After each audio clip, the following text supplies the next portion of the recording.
Hola y bienvenidos a un video más de Bitácora Virtual. Continuaremos trabajando con una sesión más dirigida a los estudiantes de tercer y cuarto grado de secundaria, curso de Ciencias Sociales. Como saben, estamos trabajando la experiencia 4 titulada Reflexionamos sobre los derechos y aportes de los grupos sociales con una mirada a nuestro bicentenario. En ese sentido, esta sesión se titula Explicamos situaciones en las que se vulneran los derechos de los pueblos indígenas u originarios, y para esto trabajaremos la competencia Construye interpretaciones históricas. Es importante considerar para la actividad la lectura de diversas fuentes como esta titulada El caucho, un auge pagado con la vida de miles de indígenas. Aquí se menciona que el auge de explotación de gomas silvestres comenzó a mediados de la segunda mitad del siglo XIX e inició su declive en 1914. Se menciona que esta actividad extractiva llegó a expandirse por toda la Amazonía peruana y tuvo consecuencias devastadoras para los pueblos indígenas como los ubicados en Putumayo y Caquetá. Aquí se mencionan algunos de estos pueblos como el Bora, Huitoto, Ocaína, Andoque y Resígaro. En esa zona la extracción fue realizada por empresas y no por individuos aislados, y el trabajo se basó en la habilitación, que era un sistema que consiste en entregar bienes a los indígenas para que ellos los paguen con las gomas recolectadas. Los caucheros colocaban un alto valor a los bienes industriales, con lo cual generaban grandes deudas. Incluso ellos fueron capaces de trasladar a toda una población en el año 1923, ya que a raíz de un conflicto armado los caucheros volvieron a trasladar a la población hacia el sur. Fue así que llegaron a los ríos Napo, Ampillacu y Nanay, este último al lado de Iquitos, que es un lugar donde actualmente viven muchos descendientes de estas personas que fueron explotadas. La fuente 2 habla acerca de la explotación indígena. Aquí se expresa que con frecuencia los indios eran azotados hasta la muerte. Habían sido tan cruelmente flagelados que incluso en algunas ocasiones sus heridas se pudrían y los terminaban matando. Algunos de ellos, con gusanos en la carne, eran llevados al bosque para desviarse y morir, o se les disparaba y el cuerpo era quemado, enterrado y en la mayoría de casos arrojado en el monte. También se menciona que se flagelaban a mujeres porque los hijos o niños pequeños no habían recogido suficiente caucho. Incluso algunos hombres lograron huir del lugar y los que quedaban se rehusaban a delatar el escondite de los fugitivos a pesar de las terribles amenazas de tortura. Aquí se narra el haberle cortado los brazos y las piernas a un jefe a quien habían capturado e interrogado,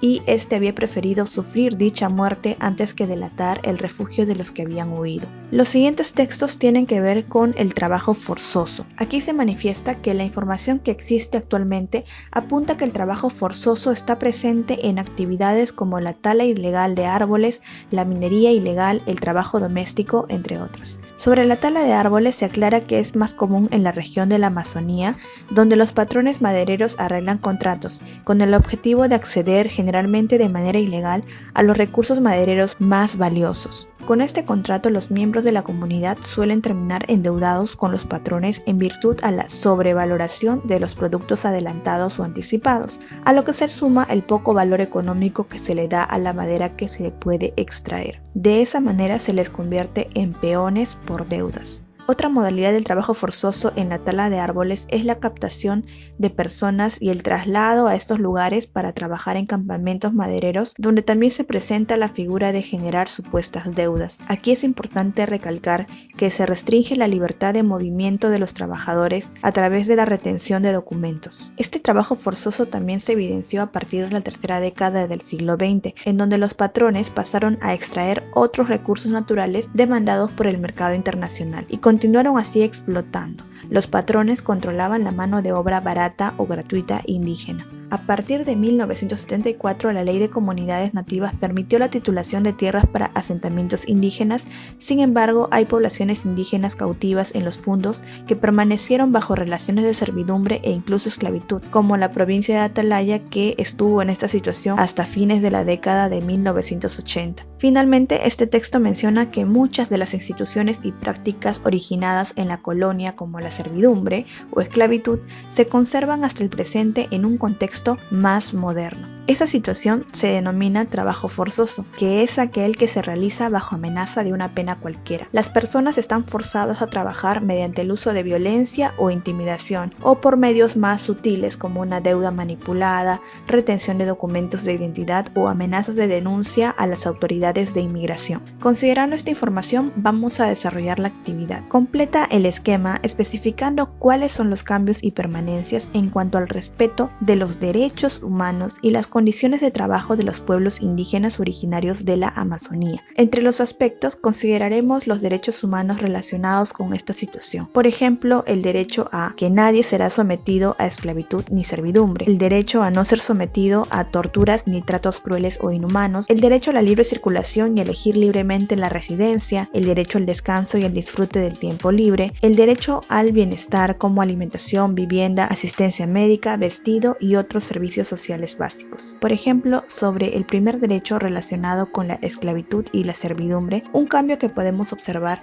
es que la servidumbre de pueblos indígenas era visto como algo normal en su época y algo evidente. Ahora, las prácticas similares tendrían mayor notoriedad, por lo que si existe, se realizaría de manera desapercibida. Una permanencia sería que actualmente el trabajo forzado puede considerarse un tipo de esclavitud. El segundo derecho que he colocado aquí es el relacionado con las torturas y tratos crueles o inhumanos. Debemos recordar que los pueblos indígenas antes eran azotados hasta la muerte, pero ahora como ciudadanos tienen derechos y pueden realizar denuncias. Sin embargo, una permanencia es que el trabajo forzado en algunas zonas hace que se trabaje en situaciones inhumanas sin poder realizar la denuncia, pues están amenazados. También podemos escribir los cambios realizados respecto al derecho a la libre circulación, ya que debemos recordar que los indígenas en un momento fueron forzados a cambiar de lugar de acuerdo con lo que los patrones les decían, situación que actualmente no se da. Sin embargo, también podemos ver la permanencia que va en contra de esta libre circulación cuando observamos nuevamente los trabajos forzados como estos, en donde se restringe la libertad de movimiento de los trabajadores. Podemos continuar así también con el derecho al descanso y al disfrute del tiempo libre, o con el derecho a la asistencia médica, ya que hemos visto también que los pueblos indígenas fueron maltratados y no tuvieron el acceso a la salud. Luego de completar el cuadro, responderemos algunas preguntas. ¿Quiénes y cómo supervisaban la forma en que se desarrollaban los trabajos forzados? En los textos se ha mencionado que eran los patrones quienes controlaban la mano de obra barata o gratuita indígena. Y también la mejor forma de controlar era a través de la restricción de la libertad de movimiento de los trabajadores. También responderemos el por qué algunos mecanismos de trabajo forzoso siguen funcionando. Ya se ha mencionado que hay formas sutiles que fuerzan a las personas a trabajar. Finalmente, elabora un texto en el que reconozcas en el marco del Bicentenario de la Independencia del Perú cuáles son los retos en materia de protección de los derechos humanos de los pueblos indígenas u originarios. Titularemos a nuestro texto Protección de los derechos humanos en los pueblos indígenas. Lamentablemente, después de muchos años tras la independencia del Perú, aún no podemos decir que hay igualdad para todos, pues a lo largo de la historia tampoco todos hemos gozado de los derechos humanos desde que fueron instaurados en 1948. Este es el caso de los pueblos indígenas u originarios peruanos, como aquí puedo mencionar los nombres de estos pueblos indígenas y la ubicación. Continuaremos explicando las causas de la desigualdad. Principalmente ellos han sufrido esta desigualdad durante la época del gaucho y podemos colocar también los años en los que se llevó a cabo y la causa de la explotación a los pueblos indígenas, lo cual está relacionado con el lugar donde se encuentran y la cantidad de recursos naturales que las empresas querían extraer. En el siguiente párrafo escribiremos las consecuencias. Como consecuencia de ello, han sufrido situaciones inhumanas, como describimos algunos de los hechos más resaltantes de los textos que hemos leído sobre el maltrato que han sufrido, todo lo cual muestra un atentado a sus derechos. Sin embargo, actualmente aún siguen siendo una población vulnerable al maltrato y desigualdad, pues ya sabemos que pueden ser víctimas de trabajos forzosos. Aquí podríamos explicar a qué nos referimos con trabajos forzosos y cómo podría darse el trabajo forzoso en las comunidades indígenas. Luego deberíamos explicar la importancia de la protección de sus derechos. Por eso, esto ha sido considerado como uno de los ejes fundamentales del Bicentenario y debería prestarse principal atención. ¿Por qué? Y explicamos nuestras razones para considerar la protección de sus derechos como algo importante para el Bicentenario. En el último párrafo escribiremos algunas propuestas para generar igualdad de oportunidades también en estos pueblos indígenas. Finalmente, creo que incluso nosotros podemos ser parte de su defensa y generación de igualdad de oportunidades a través de, para estas acciones podemos tomar en cuenta los otros ejes del Bicentenario que también están relacionados con la igualdad de oportunidades, como el diálogo, la integración, la identidad y la diversidad. Por ejemplo, una acción podría ser el respeto a la diversidad y a su cultura, o la difusión de la misma. Una vez que hayas finalizado tu texto, no olvides evaluar tu avance con estos criterios de evaluación. Y bien, has llegado al final de este video. Gracias por el apoyo. No olvides suscribirte si aún no lo has hecho y revisar la lista de reproducción, ya que seguramente encontrarás algún otro video de interés. Mi trabajo terminó aquí, pero empieza el tuyo.